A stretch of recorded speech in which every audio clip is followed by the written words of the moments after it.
Hello, everybody. Toni Saunders here, and welcome back to my passion. Today, we're going to talk about the federally recognized disabilities, and this is a series. The one we're going to talk about today is emotional disability, and I want to tell you that an emotional disability cannot be recognized by just evaluations from a team at school, which is pretty much most disabilities have to be. I always talk about neuropsychological evaluations, and I'll say, don't allow a school team to say that your child is emotionally disturbed because learning. The criteria is they don't know why your child isn't learning. The student has behaviors that they're not sure of what is causing those behaviors. Is it a disability? Is it emotional? Does your child, just start crying at the drop of a pin? Does your child do things that are, how would I put it, not like a regular child, not like a neurotypical child? Are they doing things in the school right now, every day, that makes them be taken out of a classroom, or they get sent down to the principal or vice principal's office? You need to know why that's happening. And a school cannot tell you why. And I'll tell you, when they are diagnosing your child with an emotional disability, guess what? They have no idea what the disability is. And that's, again, why I say a neuropsychological evaluation to find out if your child is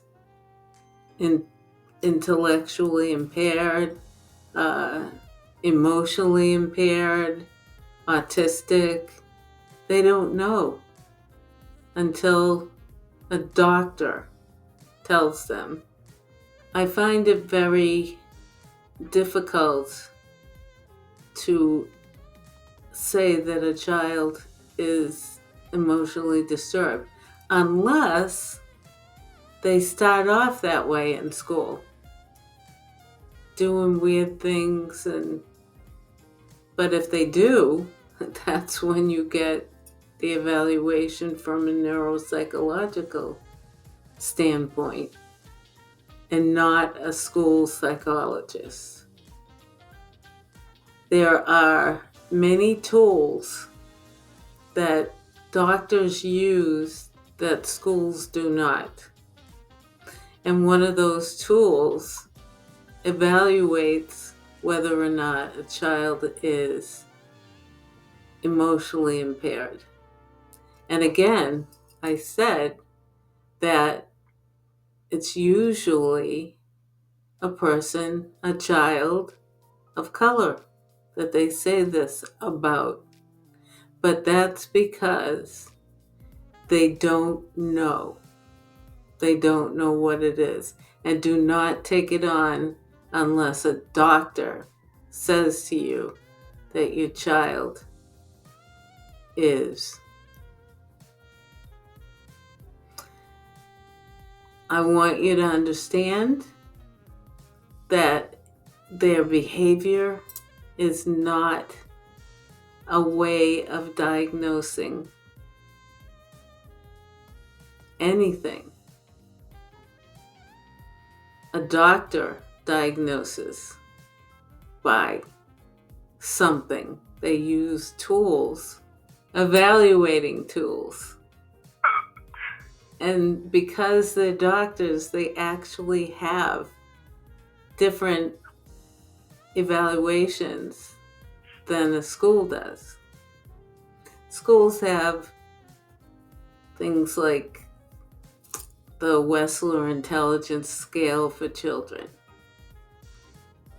That tells you whether it's a disability in communication or a disability in a learning disability. Sometimes it's just a learning disability and they don't know how to act. Sometimes it's a communication and they don't know what's being said in the school, so they act a certain way. You have to find out what it is before you allow a school to determine what the disability is. I had a student who they did an evaluation for in the school.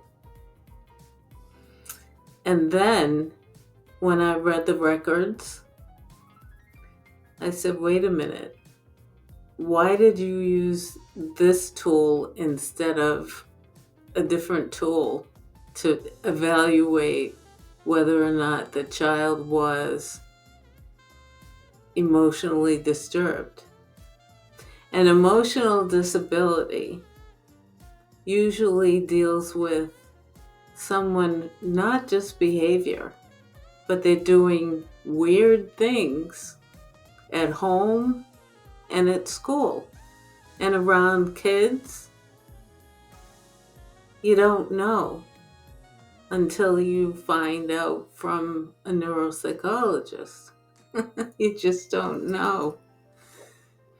And because I said that children have disabilities that sometimes the school can't diagnose, they should pull together another person to do the evaluations. They should do that, not just give you their thought on what it is. And that's all it is a thought. You have to have clear proof, especially for an emotional disability, because that hangs on your child for the rest of their life. And maybe if they know that they've been diagnosed with an emotional disability, that they're going to act crazy just because they're a child. Oh, so you think I have an emotional disability, do you? Well, take this. And you don't want them to take this. You don't want the school to diagnose the emotional disability, especially if your child doesn't do it at home. Do whatever it is. And you can talk to your child. Ask them what they're feeling. Take them to a psychologist. Find out if there's anything going on from a psychologist outside of the school. Don't really trust the evaluations from the school because they don't have the same expertise as a doctor. That's why we go see doctors and not psychologists at schools. So, I think this is going to work for you and your child. The neuropsychological evaluation, observations. You can even go into the school and observe your child. And what I would do, normally I'd say, don't be in the same classroom. But I would say, do half and half. In other words, go in and see how your child is acting in the classroom. Do an observation. And then go outside of that classroom and do an observation of your child as well.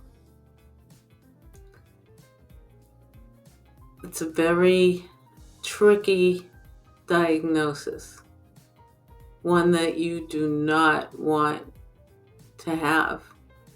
But if your student, your child, is exhibiting abnormal behavior, then it's time to be evaluated by a doctor.